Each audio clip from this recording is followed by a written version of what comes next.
আমি রাজমাতা হতে দিতেই যদি হয় আমার হারানো দুঃখ আমায় ফিরাইয়ে। কেন জানিস, যত দুঃখ দিবি,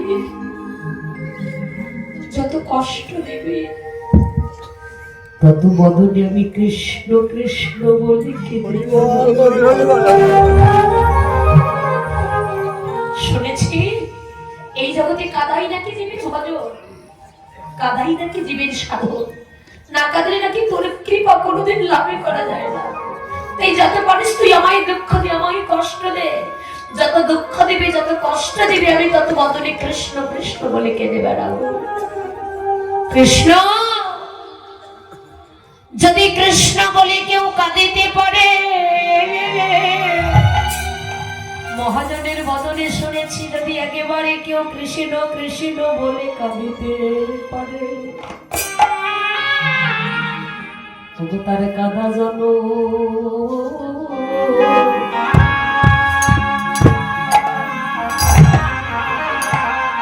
কাঁদা জন্ম ধন্য হয়ে গো।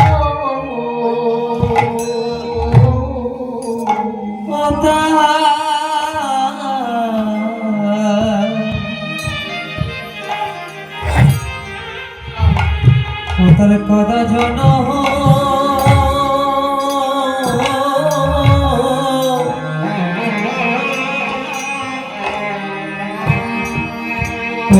ধন্য হয়ে গো।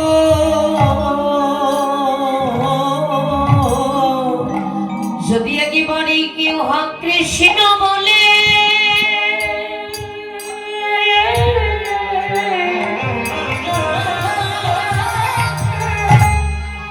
যদি কেউ কৃষ্ণ বলে,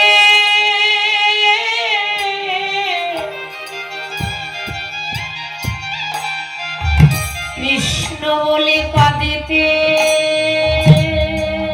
পারে,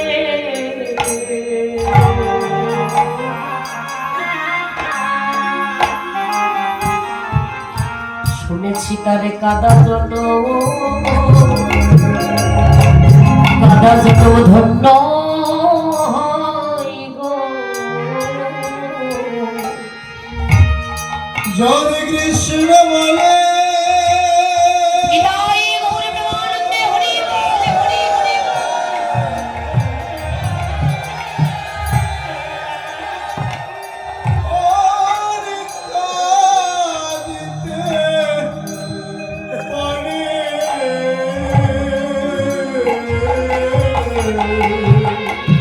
তারে কাদা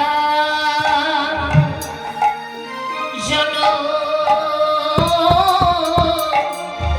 ওরে ধন্য হয় গো। কৃষ্ণ বলে কাঁদিতে পারে,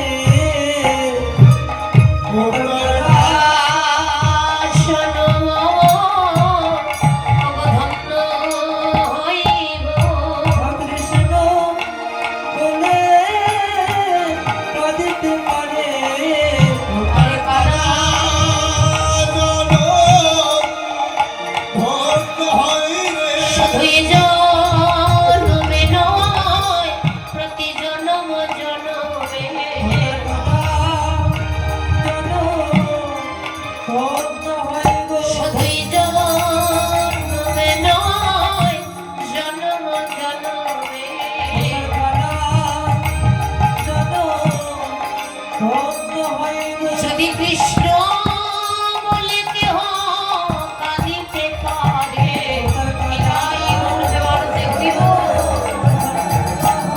যদি কৃষ্ণ বলে কেহ কাঁদিতে পারে, শুধুই জন্মে নয় জন্ম জন্মে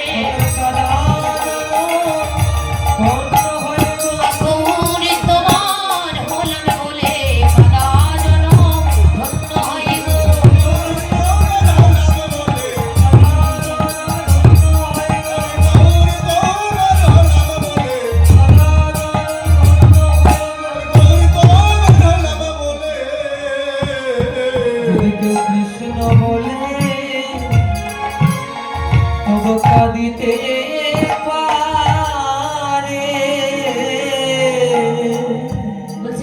কৃষ্ণ বলে কাঁদিতে পারে তার কাঁদা যেন ধন্য হয়ে যায়।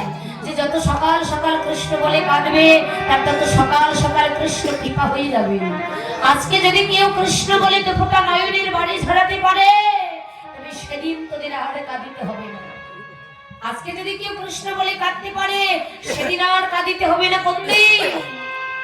যেদিন তুমি আমি ভব নদীর পাড়ে ঘাটায় গিয়ে দাঁড়াই রব, সেদিনে তোমাদের আর তোমাদের সেদিন কৃষ্ণ বলে কাঁদিতে হবে।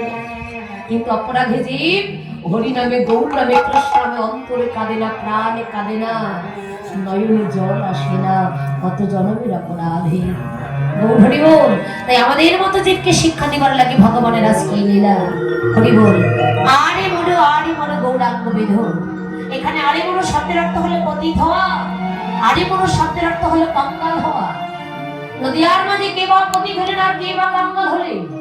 মহাজন বলেন যিনি ভক্তের অধীন ভগবান, সেই ভগবান ভক্তের লাগি নিজেই পতিত হলেন, ভক্তের লাগি ভগবান নিজেই কঙ্কাল হলেন। ভগবান বলেন আমি নিজে আচরণ করে যদি জগতের জীবগণকে শিক্ষা না দিয়ে যাই, নিজে আচরণ না করলে জগতের ভক্তগণকে কখনো শিক্ষা না হয়ে যায়। তাই নিজে আচরণ করে শিক্ষা দিচ্ছেন। কিন্তু অপরদিকে ভগবান ওই যে কখনো ঘুমায় না, কিন্তু ভগবান ঘুমানোর ঘরে আছে, শয়ন মন্দিরে আছে। এমন সময় ভক্তগণ ডাকছেন আমার গৌরহরিকে, অভয় ওঠো ওঠো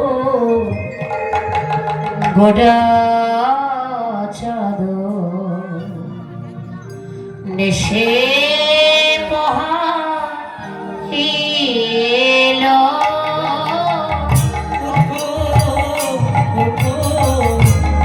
গোড়া চাঁদ এসে এলো, নদীয়ার ভক্ত সবে জাগিয়া বই ঢালো।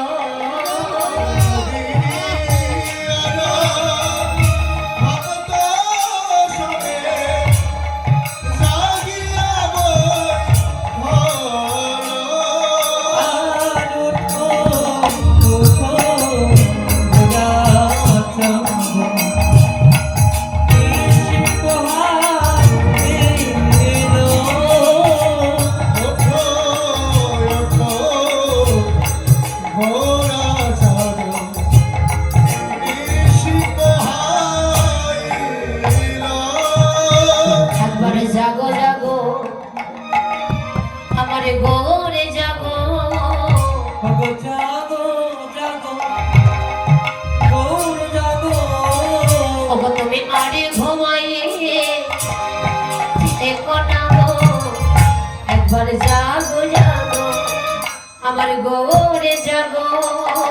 তুমি আর ঘুমাইয়ে দেখো না গো, জাগো জাগো গৌর জাগো।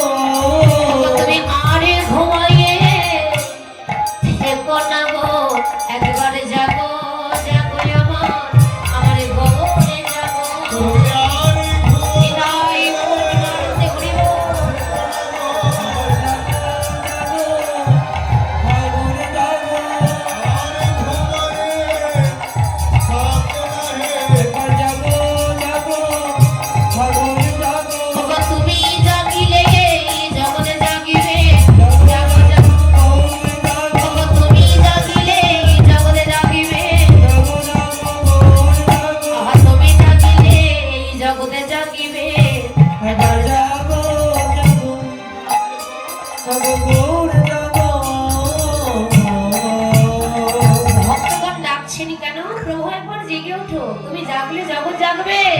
তুমি আর ঘুমাইয়ে থেকো না। হরি বল। কেন ডাকছেন? যে সেবার সঙ্গে প্রভু নিত্যই হরি নাম সংকীর্তন করেছিলেন, ভক্তগণকে সঙ্গে করে করেছিলেন। তাই ভক্তগণ সবাই মিলে এসে দেখছেন গৌরহরি এখনো শয়ন মন্দিরে আছেন।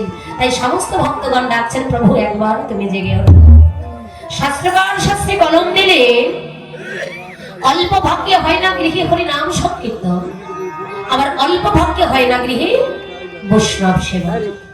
কোনো না কোনো জন্মের স্বীকৃতির ফলে, কোনো না কোনো জন্মের কাম কামনা বাসনার ফলে কারো না কারো ঘরে বৈষ্ণব সেবা হয়, আবার কারো না কারো অঙ্গনে হরিনাম সংকীর্তন হয়।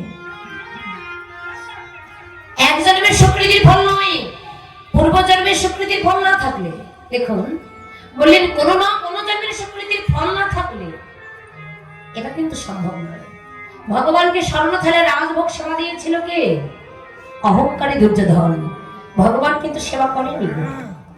কার ঘরে সেবা করেছিলেন? সেবা করেছিলেন একমাত্র বিদুরের স্ত্রী পরাশরীর ঘরে। যে বিদুরের স্ত্রী পরাশরী ক্ষুদি অন্য প্রভুকে সেবা দিয়েছিল, যে বিদুরের স্ত্রী পরাশরী কলা বাদ দিয়ে পচা কলার খোসা প্রভুর বদলে তুলে ধরেছিল, একবার খেয়ে নাও প্রভু, একবার তুমি কৃপা করে খেয়ে নাও, কারণ তুমি যা দিয়েছ আমি তো তোমায় তাই দিলাম, এর থেকে তোমাকে দেবার মতো আমার আর কোনো কিছু নেই। ভগবান তো ভক্তের এটাই আস্বাদন করে। ভগবান বলে না তোমরা বাজারে সব থেকে দামি দামি ফল কিনে আমায় সেবা দাও। ভগবান বলে না 56 ব্যঞ্জন তোমরা আমার সেবা দাও। ভগবান বলেন তোমরা কোনো কিছু দিতে না পারে কোনো দুঃখ নেই, কিন্তু কেউ যদি ভালোবাসা দিয়ে আমাকে এতটুকু কেউ দিতে পারে, আমি ভগবান একমাত্র তাতেই সেই ভক্তের পূজায় সন্তুষ্ট হই।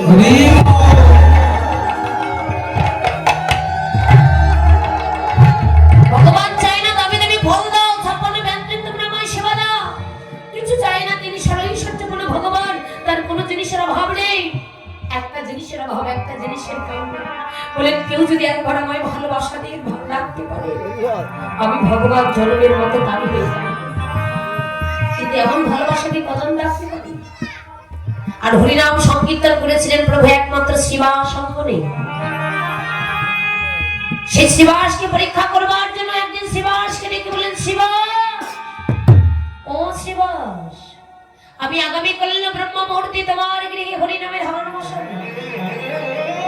শ্রীবাস বলছে, প্রভু আমি যে দিনের অধীন কাউকে, আমি যে তোমার বৈষ্ণব সেবার আয়োজন করতে পারবো না প্রভু, কি করে তুমি আমার গৃহে হরিনামের হার বসাবে বলো?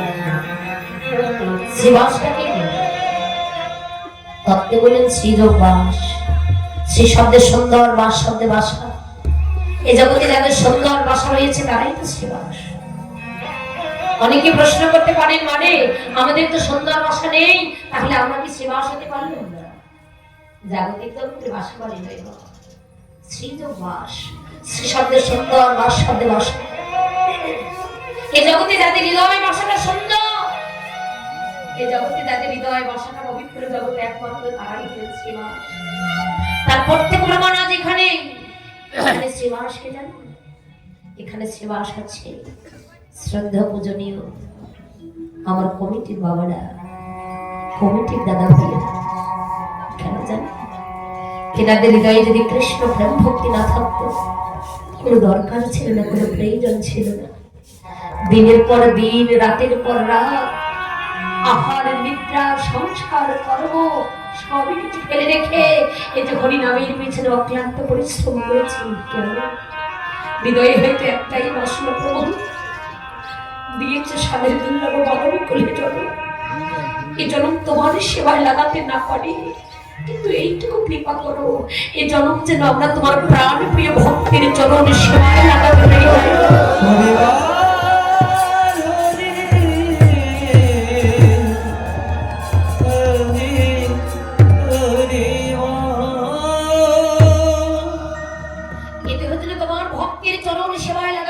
কেননা ভক্তের কৃপা হলে ভগবানের কৃপা হতে বেশি সময় লাগে।